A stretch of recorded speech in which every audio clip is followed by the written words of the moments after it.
Hi friends, welcome to Prasad farms. ఇలా అంటున్నాను, ఎవరో తప్పుగా అనుకోవద్దు. నేను కోడి పిల్లలో సేల్కి పెడతానండి.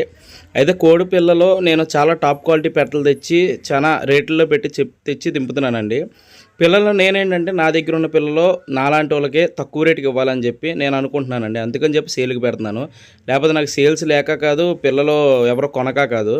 చాలామంది చాలా తక్కువ రేటుకి అడుగుతున్నారండి. కోడి పిల్ల ఇంకా తగ్గదా క్వాలిటీ ఎవరు తగ్గించుతాడండి బయట, నాకు తెలియక అడుగుతున్నాను. మీరు తీసుకురండి ఎక్కడైనా. మీకు తగ్గించి ఇవ్వాలంటే నేను కంపల్సరీ పూరుకోట్లు తీసుకొచ్చి ఇట్లా మిక్స్ చేసి ఇచ్చేయాలండి. చాలా ఫార్ములు చేస్తున్నట్టు మోసం చేసి మిక్స్ చేసి ఆ పుంజులు ఈ పుంజులు పూరుకోట్లు అవి కలిపేసి మిక్స్ చేసి ఇచ్చేయాలండి మీకు. అప్పుడైతే తక్కువ రేటుకి ఇవ్వగలను నేను.